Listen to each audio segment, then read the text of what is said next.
Hola, buenas tardes. En este momento daremos inicio a la charla que nos reúne el día de hoy. El día de hoy nos acompaña el abogado Cristian Bocanegra. Él es egresado de la Universidad Simón Bolívar, conciliador en Derecho de la Universidad Autónoma Latinoamericana y candidato a la especialización en gestión de talento humano de la Corporación Universitaria Americana. El día de hoy el abogado Cristian nos va a hablar sobre métodos alternativos de solución de conflictos en tiempos de pandemia. Agradecemos a todas las personas que se conectan el día de hoy y al final de la charla generaremos un espacio para hacer preguntas para que el abogado Cristian Bocanegra nos pueda solucionar las inquietudes que se generen durante la charla. Bienvenidos.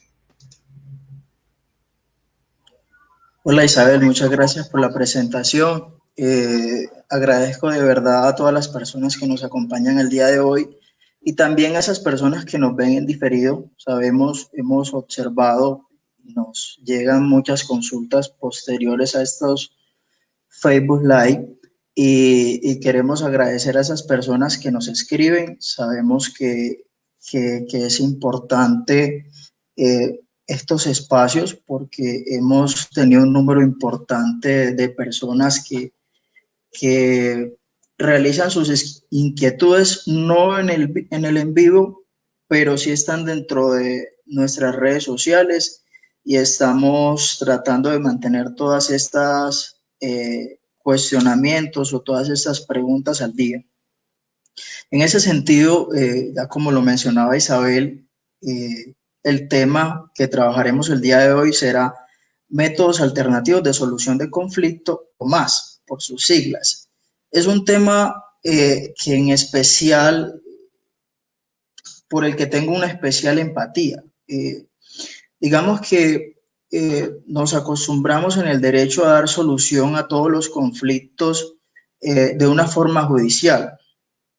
Y este tiempo que estamos viviendo, en donde nada está dicho, en donde todo es prácticamente nuevo, los términos judiciales se han suspendido varias veces. Hay problemas en cuanto a los correos institucionales de los juzgados. Nos hemos visto enfrentados a un sinnúmero de dificultades, sobre todo nosotros los abogados que nos dedicamos al ejercicio del litigio.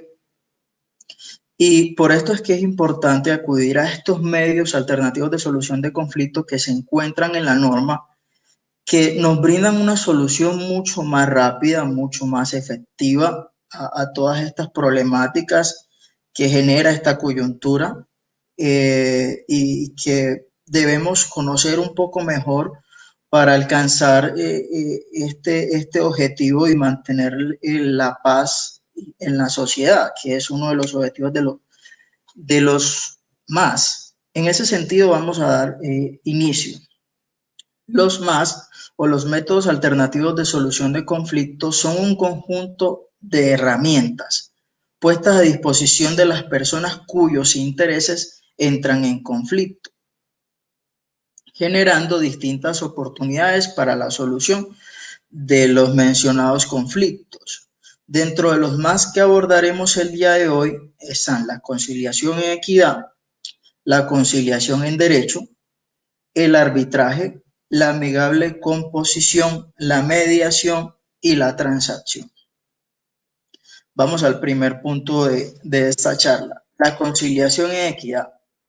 La conciliación en equidad es un método alternativo de solución de conflicto autocompositivo. Aquí voy a hacer un paréntesis teórico. Los métodos alternativos tienen dos variantes, o por lo menos dos variantes principales. Ya después hablaremos de una mixtura que existe, pero se denominan autocompositivos y heterocompositivos, entendiendo por autocompositivos aquellos en que las partes resuelven su problemática y heterocompositivos aquellos en las que es un tercero quien define en última instancia o entrega la solución a ese conflicto. Cerramos el paréntesis ahí Y regresamos a la conciliación en equidad. Decíamos que era un método alternativo autocompositivo a través de un tercero llamado conciliador en equidad, quien es el que ayudará a las partes que tienen conflicto a construir un acuerdo que a su vez tendrá plenos efectos jurídicos. El conciliador en equidad, o ¿quién es el conciliador en equidad? El conciliador en equidad es un líder propuesto por una organización cívica en razón, y señalo acá, en razón a sus capacidades y a sus cualidades, para que actúe como conciliador en equidad en la solución de conflictos particulares comunitarios una vez ha sido avalado por el Ministerio de Justicia y del Derecho y nombrado por la primera autoridad judicial de su municipio. ¿Dónde podemos encontrar estos conciliadores en equidad?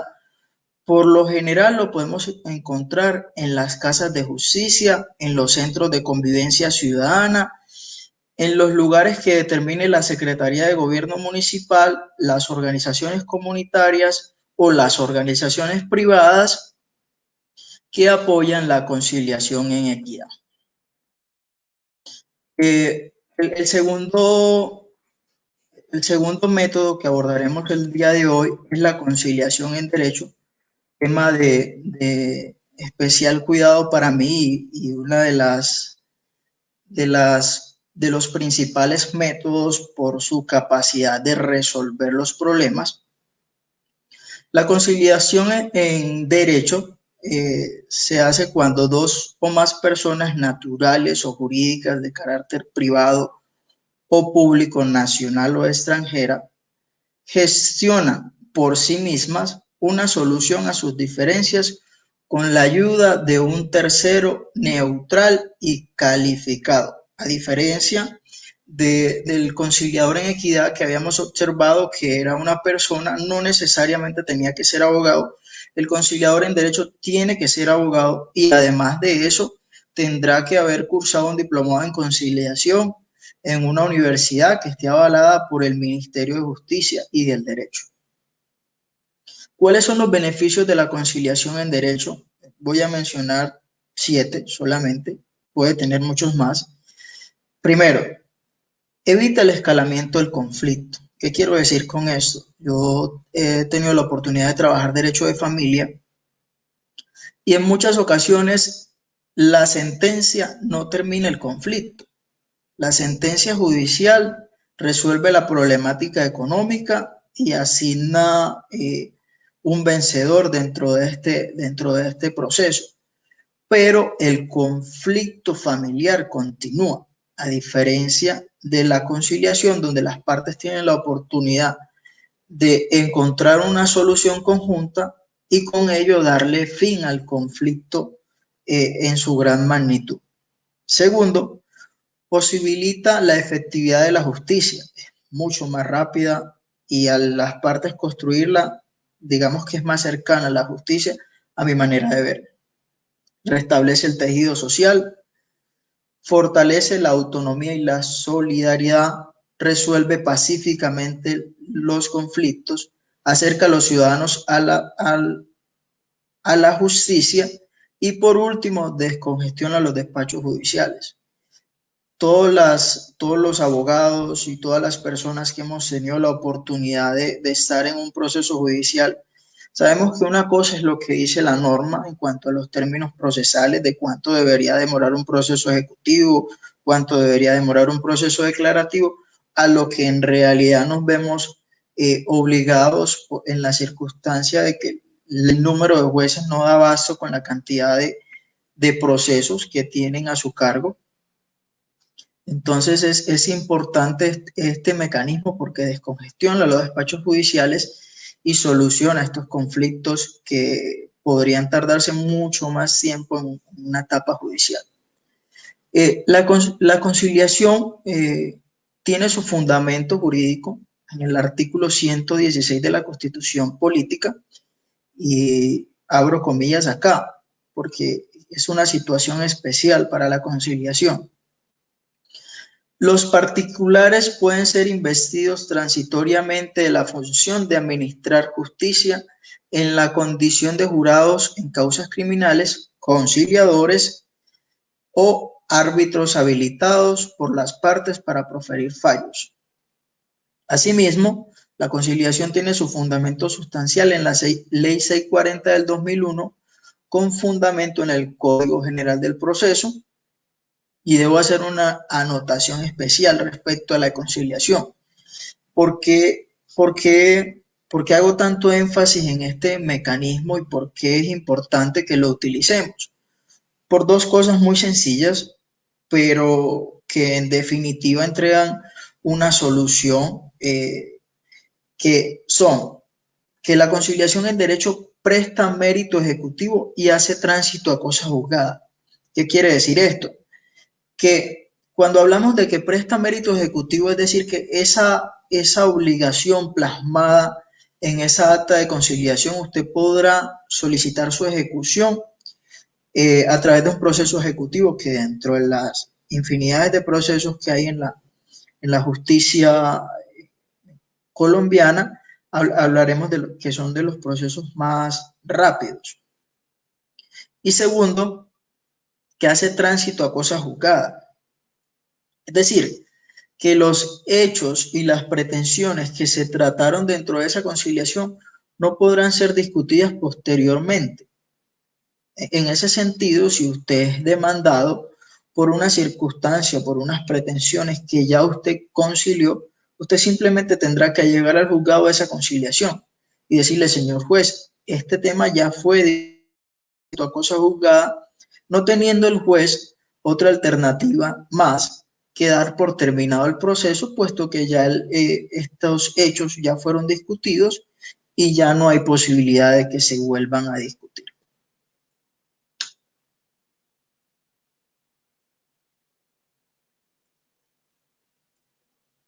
Con esto termino la conciliación. Pasamos a lo que es el arbitraje. El arbitraje, al igual que la conciliación,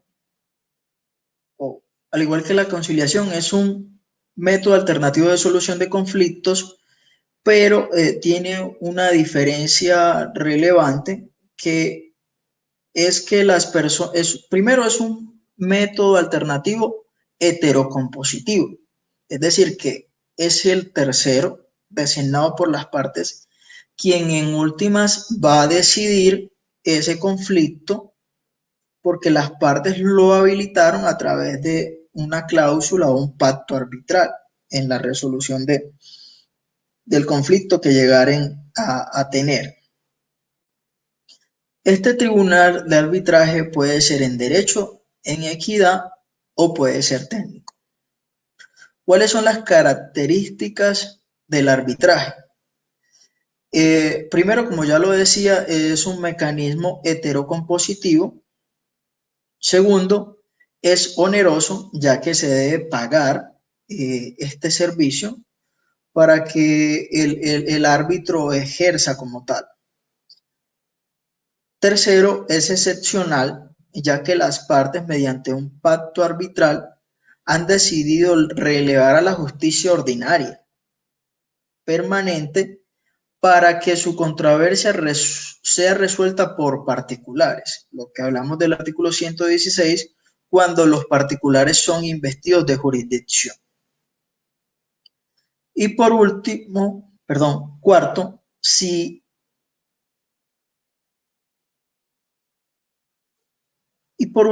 es temporal, dado que este tribunal está supeditado al tiempo que demore el conflicto. Una vez se dirima el conflicto por parte del tribunal de arbitramiento, no habrá lugar a la existencia de este tribunal.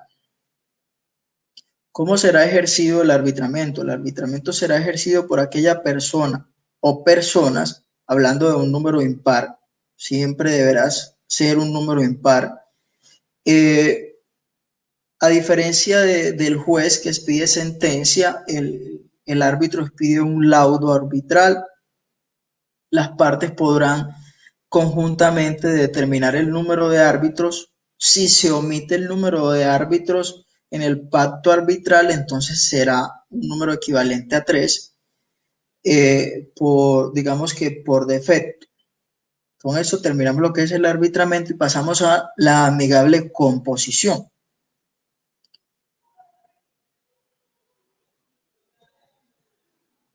La amigable composición, al igual que el arbitramiento, también es un método alternativo heterocompositivo. Tiene su fundamento legal en la Ley 1563 del 2012 en su artículo 69, el cual lo define como un mecanismo alternativo de solución de conflictos por medio del cual dos o más particulares, un particular y una o más entidades públicas o varias entidades públicas o quien desempeñe funciones administrativas delegan a un tercero denominado amigable componedor la facultad de definir con fuerza vinculante para las partes una contraversión contractual. Pongamos un ejemplo más encaminado al ámbito comercial.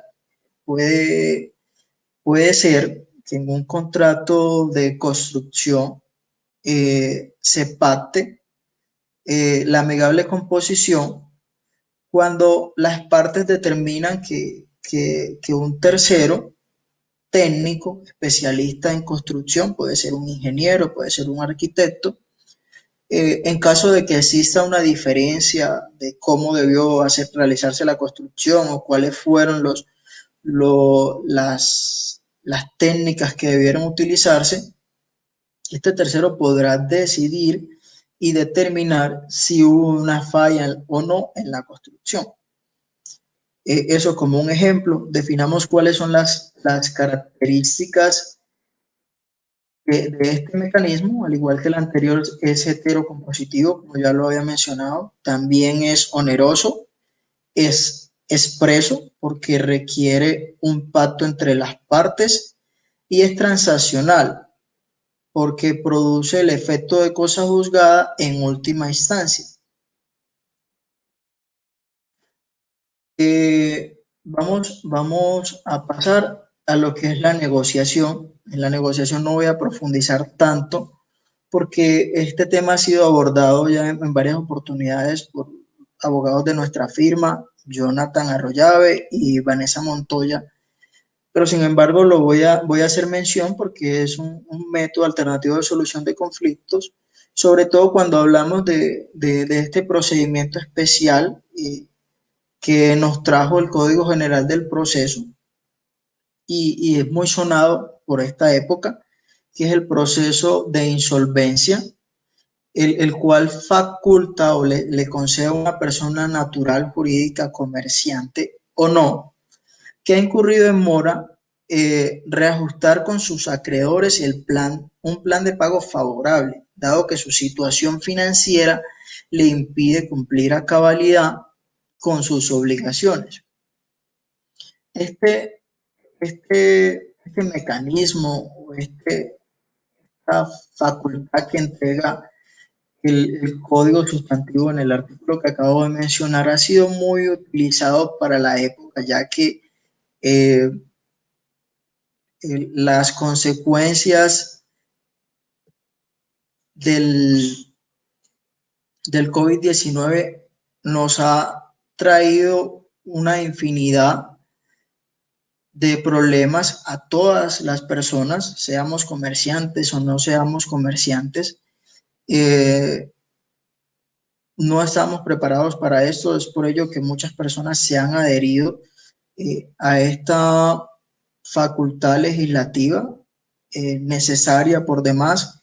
Inclusive sabemos que hay un régimen especial, un decreto especial para el manejo de este tipo de negociación, que como les digo no voy a profundizar en el tema, primero porque no soy el especialista y porque ya ha sido abordado en distintas oportunidades por los abogados que ya les hice mención. Aquí quiero recordar que todas estas temáticas se encuentran en nuestros canales de YouTube, Instagram y Facebook. Si tienen alguna inquietud, pueden ir a nuestros historiales, a nuestros videos en vivos, y ahí podrán resolver las dudas sobre estas temáticas, además de que pueden utilizar el interno para hacernos las consultas que consideren pertinentes. Por último, me voy a referir a la transacción. Y aquí quiero hacer una anotación especial porque a mi manera de ver la transacción y como ya lo ha definido la jurisprudencia en distintas oportunidades, es el método autocompositivo por excelencia, puesto que la transacción vincula a las dos partes que están involucradas en un proceso judicial o que pretenden precaver la existencia de un proceso judicial, y son ellas las encargadas de evitar la existencia de este proceso. Máxime cuando sabemos que antes de la pandemia los términos judiciales son muy extensos y ahora en pandemia con este sinnúmero de suspensión de términos será aún mayor. La transacción se convierte en el método llamado a dar solución a todas estas problemáticas de forma eficiente y eficaz, al igual que la conciliación hace tránsito a cosa juzgada.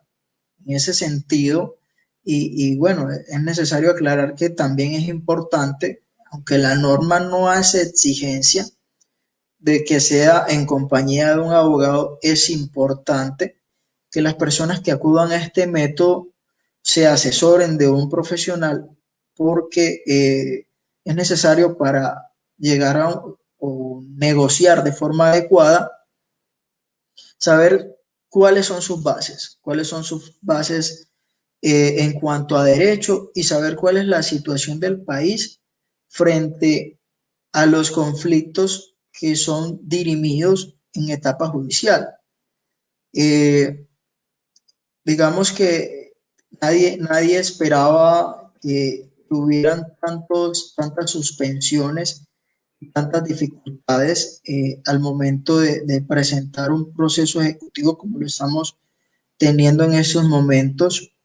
Algunos juzgados no tienen actualizado el correo electrónico, como ya lo había mencionado, la comunicación se torna un poco más difícil.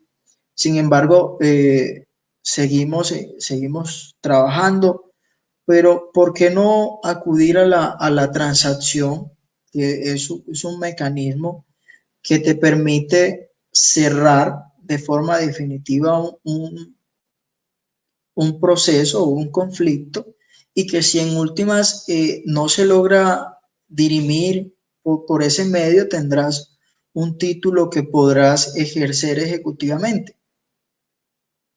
En ese, en ese, en ese orden de ideas quiero hacer una claridad respecto a la transacción en un entorno laboral.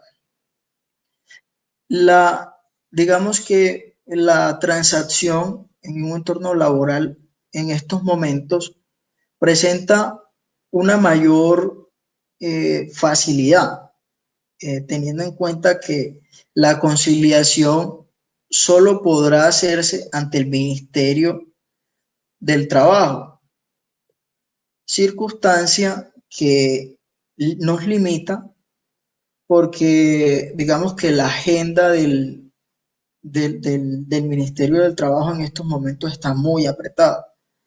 Es por ello que es mucho más rápido y más eficiente transar que ir o esperar que el Ministerio del Trabajo tenga agenda para dirimir estos conflictos. Ahora, hay que ser muy cuidadoso, tanto empleadores como empleados, en la transacción, porque el derecho laboral tiene unos mínimos legales que no pueden transarse. En ese sentido, tendremos que ser muy cuidadosos porque no podemos transar lo que está expresamente prohibido por la ley. El salario y las prestaciones sociales no podrán transarse. Pero también quiero hacer una anotación, y es que en estos momentos, cuando muchas empresas están cerradas, y es una recomendación más para los trabajadores, es una oportunidad para que el trabajador se dé la mano con el empleador. El empleador no está generando ingresos no porque no quiere, sino en razón a una circunstancia que se lo impide. Él no está generando ingresos, sus servicios o sus productos no están saliendo. Cuando ocurre esto, estamos hablando de empresas que se ven afectadas por la pandemia o por las restricciones del gobierno, y es el momento en que el empleador y el trabajador se den la mano y se den cuenta que lo importante no es como tal el momento histórico, sino que la empresa sobreviva como un factor de desarrollo social de nuestro país. Entonces, en ese sentido, es importante tener esas claridades.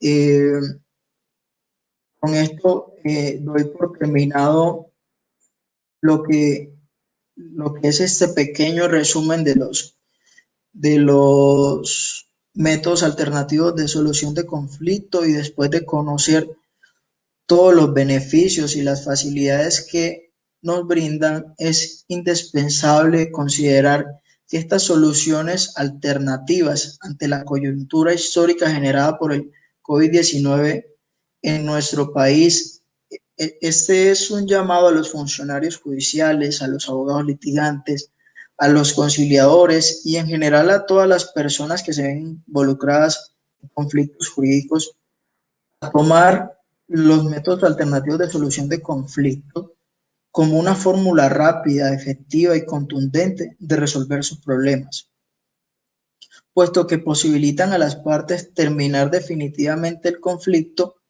que en otro tipo de escenarios puede fácilmente tomar años, lo que coloca en los hombros de nosotros, los abogados, los funcionarios judiciales y la sociedad en general, la obligación de proteger el tejido social y de darnos cuenta de que esta situación no la vamos a superar solos. Es el momento de pensar en sociedad, y qué mejor manera de pensar en sociedad que estos métodos alternativos que no tienen como finalidad que una persona gane y una persona pierda, sino que todos ganemos. Con eso, como lo venía diciendo, doy por terminado mi presentación. Isabel, no sé si tenemos preguntas en el momento. Cristian, sí, en este momento el señor Santiago Restrepo nos dice que en resumen general, ¿qué tipo de conflictos hay? En resumen general, ¿qué tipo de conflictos hay? No. Sí, señor. Santiago, ¿nos puedes explicar un poco mejor tu pregunta? Es que no alcanzo a entender.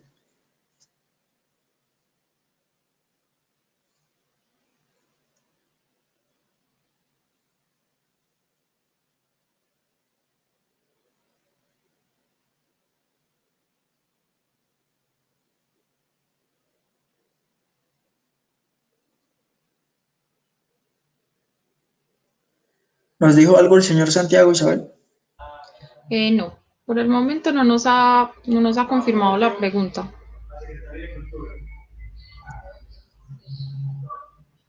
Bueno, si en el momento no hay más preguntas, daremos por terminada la charla. Esperamos que la temática sea de provecho, que puedan utilizar estos mecanismos. La invitación es a que los ejerzan. De pronto muchas personas los han escuchado, pero no lo han utilizado. Entonces, este es el momento, esta es la oportunidad. Eh, digamos que jurídicamente nos pasaba algo. Nosotros los abogados litigantes hace mucho tiempo, hace más o menos 20 años, se viene hablando en el litigio de la implementación de los medios digitales y de la posibilidad de allegar pruebas digitales dentro del proceso jurídico. Y esto no se hacía. Pero Cristian, el señor Santiago Restrepo nos dice métodos alternativos de solución de conflictos. ¿Cuáles conflictos? sí, cuando hablamos de conflictos, hablamos de cualquier conflicto donde se involucren derechos. Estamos hablando de que, eh, digamos que usted tiene un derecho eh, a un crédito y la otra persona en estos momentos no tiene cómo pagar ese crédito. Estamos hablando de derechos, un sinnúmero de derechos. Entonces, por eso te contesto, Santiago, te contesto genéricamente porque siento que la pregunta es algo genérica. Entonces, cualquier clase de derecho que entre en conflicto con el derecho de un tercero, a esa clase de conflicto nos estamos refiriendo. El señor Andrés Arroyave nos pregunta en qué tipo de conflictos aplican estos métodos alternativos. Bueno, digamos que cada método tiene su alcance. Como ya lo venía mencionando, la conciliación en derecho laboral no podrá utilizarse o no podrá hacerse, sino ante el Ministerio del Trabajo. Al igual así lo tendrán la transacción. La transacción no puede realizarse eh, sobre la base de la violación de derechos fundamentales. No sé si eso contesta la pregunta de Andrés.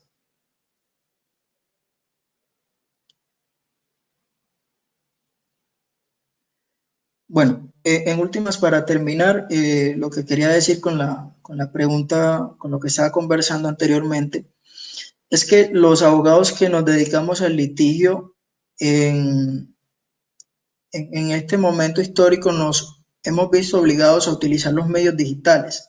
En 3 meses, teníamos 20 años discutiendo sobre el tema y no lo habíamos hecho. Asimismo, también tenemos mucho tiempo discutiendo sobre los medios alternativos de solución de conflicto.